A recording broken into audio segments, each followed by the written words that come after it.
सलग 6व्यांदा विधानसभेवर निवडून गेल्यानंतर नामदार हसन मुश्रीफ यांची भव्य मिरवणूक कोल्हापुरात काढण्यात येत आहे।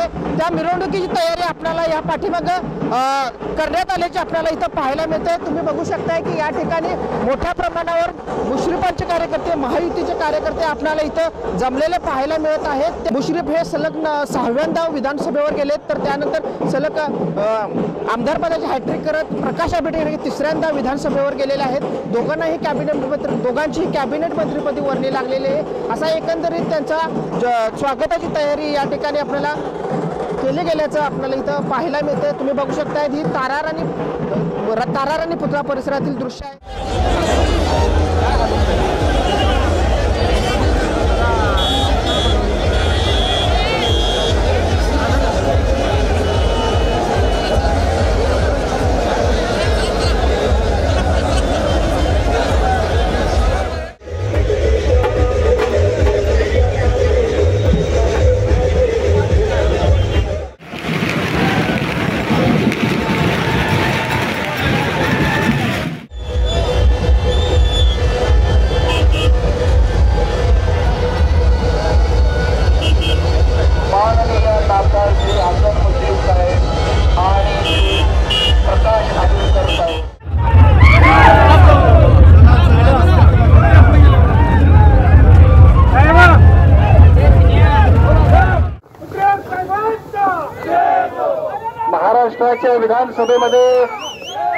महाराष्ट्राच्या विधानसभेच्या निवडणुकीमध्ये महायुतीला मिळालेल्या प्रचंड यशामध्ये 10-0 असा ऐतिहासिक निर्णय सुद्धा कोल्हापूरच्या जनतेने घेतला आणि या मंत्रिपदाच्या सगळ्या नवीन निवडीमध्ये सुद्धा आदरणीय मुश्रीफ साहेब आणि मुश्रीफ साहेबांच्या बरोबर माझ्यासारख्या तरुण कार्यकर्त्याला सुद्धा संधी मिळाली। आज पहिल्यांदा मंत्री म्हणून आज कोल्हापूरमध्ये आदरणीय मुश्रीफ साहेबांनी आपण सगळ्यांनी या ठिकाणी आम्हा सर्वांचं अत्यंत उत्स्फूर्तपणाने स्वागत केलं। त्याबद्दल महायुतीच्या सर्व घटक पक्षातल्या सर्व प्रमुख कार्यकर्त्यांचं, नेत्यांचं मी मनापासून आभार व्यक्त करतो। भारतीय जनता पक्ष, शिवसेना, राष्ट्रवादी पक्ष, जनसुराज्य, आरपीआयच्या सर्व प्रमुख कार्यकर्त्यांचं, नेत्यांचं मनापासून आभार व्यक्त करतो। अत्यंत चांगली जबाबदारी महाराष्ट्राचे माजी मुख्यमंत्री, शिवसेनेचे मुख्य नेते आदरणीय एकनाथजी शिंदे साहेबांनी माझ्यासारख्या कार्यकर्त्यावर दिलेले आहे। निश्चितपणाने या संधीचं सोनं करताना प्रत्येक कार्यकर्त्याला आणि प्रत्येकाला सुद्धा समाधान आणि अभिमान वाटेल अशा पद्धतीचं काम करण्याचा संकल्प सुद्धा मी निश्चितपणाने करेन।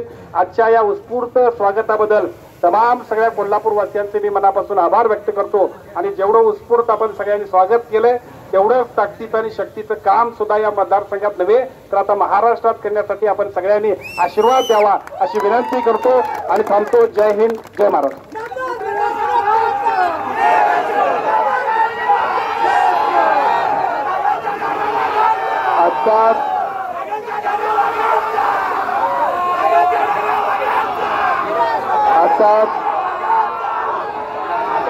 माझे खासदार, माझे मित्र प्राध्यापक संजय मंडलिक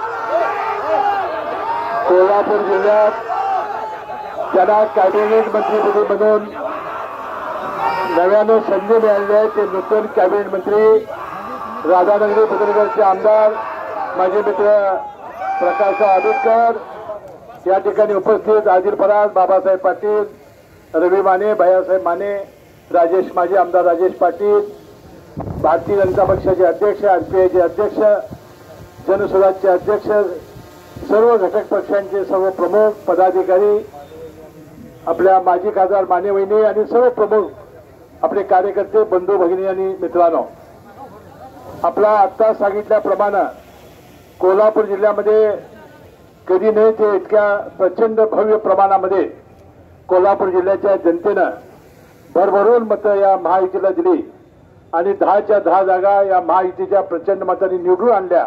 याबद्दल कोल्हापूरच्या जनतेचं मी मनपूर्वक पहिल्यांदा आभार मानतो, त्यांना धन्यवाद देतो। आता या राज्यामध्ये सुद्धा जवळजवळ 237, 288 पैकी या महायुतीच्या जागा निवडून आलेल्या आहेत। परवा आज मुख्यमंत्री देवेंद्र फडणवीस साहेब यांनी भाषणामध्ये सांगितलं की प्रचंड ज्यावेळी मताधिक्य किंवा आपल्याला जनाधार मिळत असतो त्यावेळी अपेक्षांचं सुद्धा ओझं फार मोठं असतं। आज आपल्या कोल्हापूर जिल्ह्यामध्ये मी असेन किंवा प्रकाश आंबेडकर 2 कॅबिनेट मंत्री म्हणून आणि याच तालुक्याचे, याच जिल्ह्याचे भूमिपुत्र चंद्रकांत दादा पाटील हे तिसरे मंत्री या जिल्ह्यातले झालेले आहेत। आणि म्हणून बघापासून आम्ही सर्व प्रसार माध्यमाच्या मित्रांना सांगतोय की एक प्रचंड जबाबदारी आमच्यावर आलेली आहे। या कोल्हापूर जिल्ह्याचे अनेक प्रलंबित प्रश्न आहेत, राज्याच्या जनतेच्या ज्या अपेक्षा आहेत ते सोडवण्यासाठी आम्ही प्रामाणिकपणानं आम्ही अतिशय प्रयत्न करू। आम्ही क्षणभरही विश्रांती घेणार नाही। आपल्या कोल्हापूर जिल्ह्याच्या विकासाला आणि राज्याच्या जनतेला त्यांच्या ज्या अपेक्षा असतील तो पूर्ण करण्याचा प्रामाणिकपणानं प्रयत्न करू। बंधू भगिनींनो, आता खाते वाटपाबद्दल अनेक प्रसार माध्यमांनी विचारलं। आता कॅबिनेट मंत्रीपदाची तरी आम्ही शपथ घेतलेली आहे। आता तिन्ही नेते, माझे नेते अजितदादा पवार असतील, उपमुख्यमंत्री एकनाथ शिंदे साहेब असतील किंवा मुख्यमंत्री देवेंद्र फडणवीस साहेब असतील, ती तिघं मिळून आम्हाला जी जबाबदारी देतील ती अतिशय प्रामाणिकपणानं जबाबदारी पार पाडू आणि तुम्हाला अभिमान वाटेल असं आम्ही काम केल्याशिवाय राहणार नाही।